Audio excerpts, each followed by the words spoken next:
Ooh, there's the answer. there it is. Utah moves to 13. Utah and Miami. Utah, Oh, buddy. all those yards on the ground. Here we go. They slip a spot at number 12.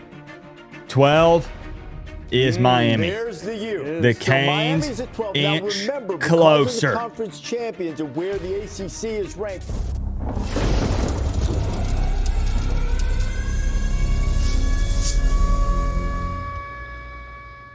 What's going on, Canes fans? That's right, it's Tuesday night, which means the newest CFP rankings are here. And we're getting close to the end of this thing. Now, you probably already heard it there at the beginning in the intro, or maybe you were watching the reveal. Let's not waste any time. Miami does jump Utah, and I think that this is fair. This is the right call, putting Miami at number 12 there, because Utah did have a very close game against a 5-5 Kansas State. And we spent yesterday and the day before that and the day before that talking about how maybe they were going to try to screw Miami there. Possibly they have Vanderbilt come in and jump us, but they don't. Miami actually moves up a spot, jumps Utah, and then Vanderbilt stays in the same place after whooping up on Kentucky. So I wanted to focus on Miami first specifically here. It's a tough pill to swallow being 12 because we know that the likelihood of being in the ACC championship game is very slim. And of course, then if SMU finds a way in or Virginia wins it, they're going to slide in there. We'll take a look at the bracket and everything as well. Let's just look at the whole picture here. So not a ton of movement within the top five. Actually, no movement. I need to word that a little bit better. No movement there in the top five. But you did see Oregon jump ahead of Ole Miss, which then pushes Oklahoma back. So you had some shifting around there, but Notre Dame stays at 9. You have Bama at 10. BYU still ahead of the Canes. But look at this.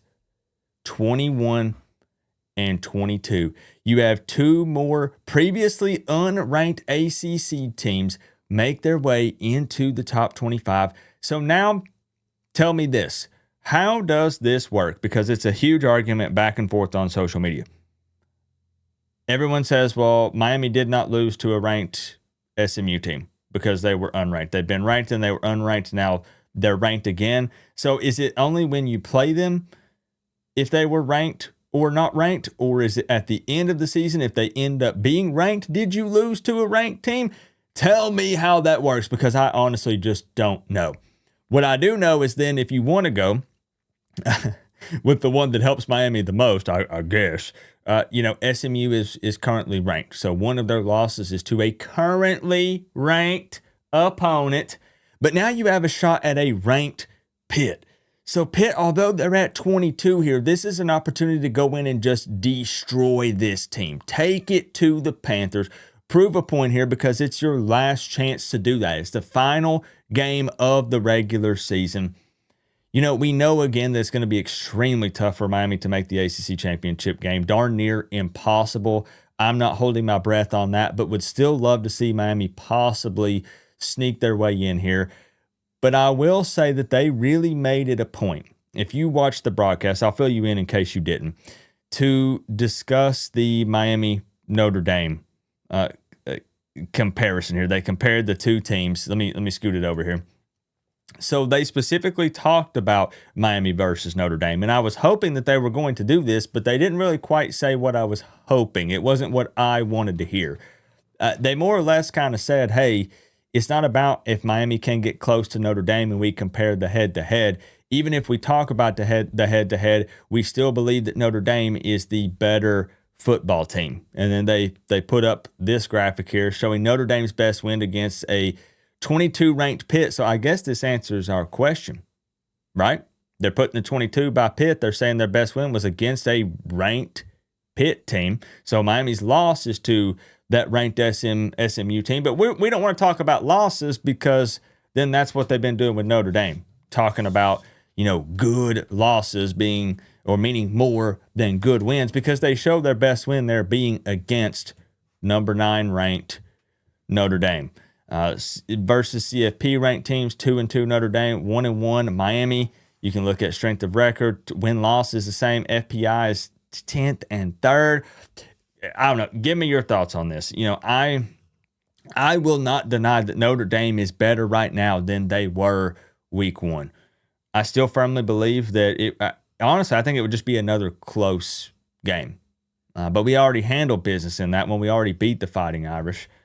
So I know, disclaimer alert. Let's add it again like we do every single week. You can tell me you're sick and tired of hearing it, but it's what a bunch of the comments are going to be.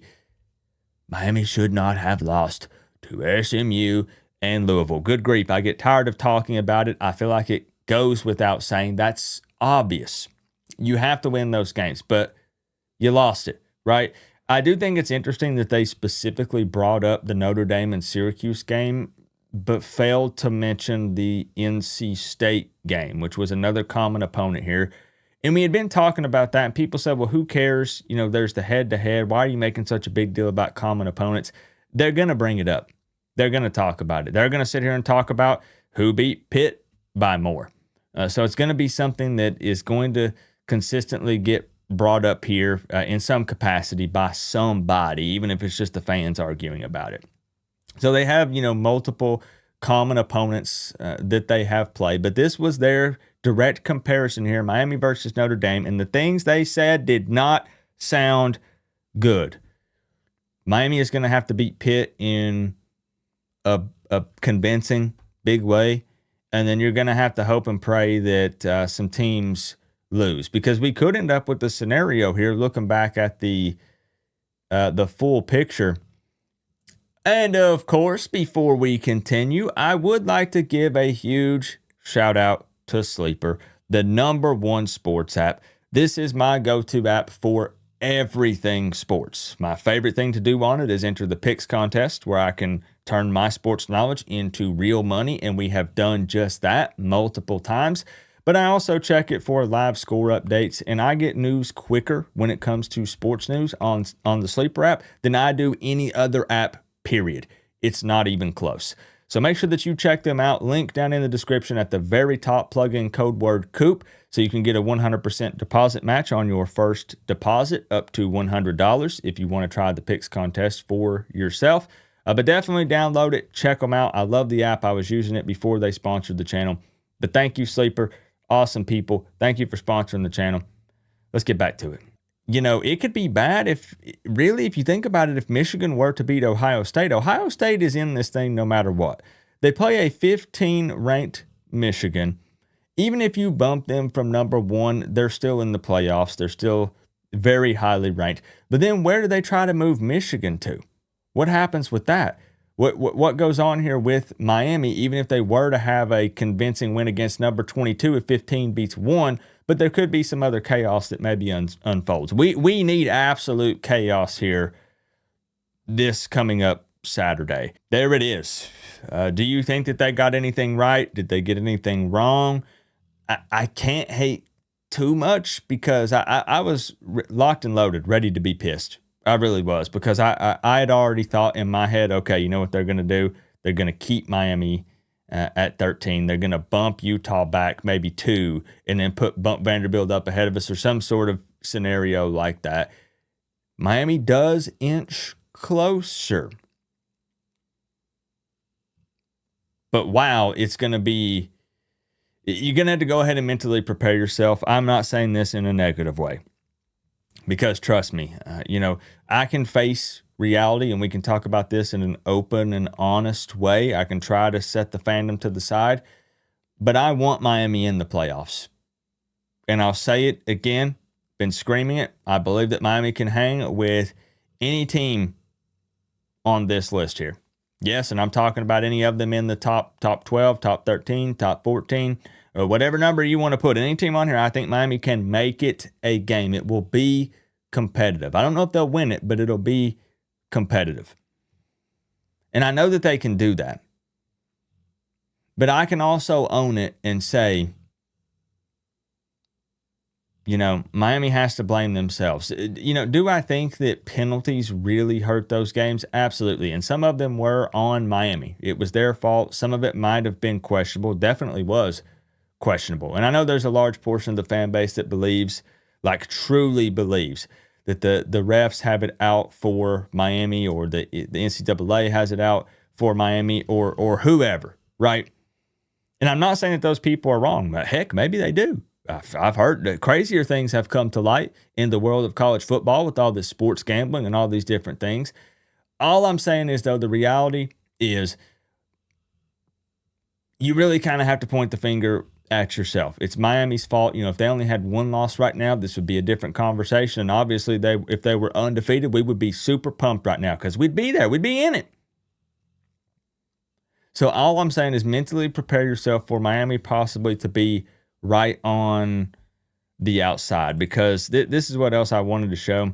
This is what always gets people excited, and they are honest about this. They say Miami is basically more than likely a placeholder here. So it's really fun to look at this playoff bracket.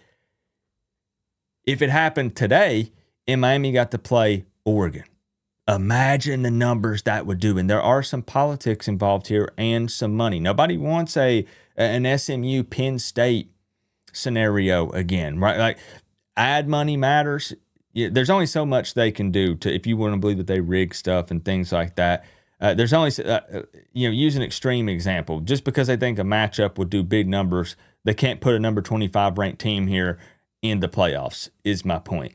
However, they don't want a situation where everybody's tuning out at halftime because these advertisers are coming in and paying big money to, put their commercials and stuff up during these games. They want it to be a good game, something exciting. But you have the ACC championship game going down. And those teams, Virginia is ranked. SMU is ranked. If it ended up being that, Pitt is ranked. And heck, they're still alive. They beat Georgia Tech. So it really, really, really sucks. Miami still needs that at-large bid. It's still a long shot, but it's not impossible. I just know everybody starts foaming at the mouth when they see this, myself included, and then I have to remind myself, Coop, hold up. Wait a minute, bro. There's still a lot of work to be done, and a lot of things need to happen. That's just my instant, raw reaction here. Thank goodness we moved up. We didn't stay stagnant. We didn't go backwards. And they recognized the whole Utah situation, because I did not expect them to do that. I really didn't. It's just a shame that they kind of felt to me like they took a dump on Miami there at the end. Maybe they were just being honest, if that's how you feel. I don't know. But they made sure to let everybody know. So they are seeing a bit of the heat, because they specifically spent some time discussing that. Right? They sat there and talked about Miami and Notre Dame because they know it's a big deal. And that's 12-9 with the ranking numbers. So they're feeling the heat. They're seeing the comments and the posts and stuff. They see the pushback and the feedback from all this. Notre Dame fans, going at it with Canes fans, and we're arguing it up each and every day.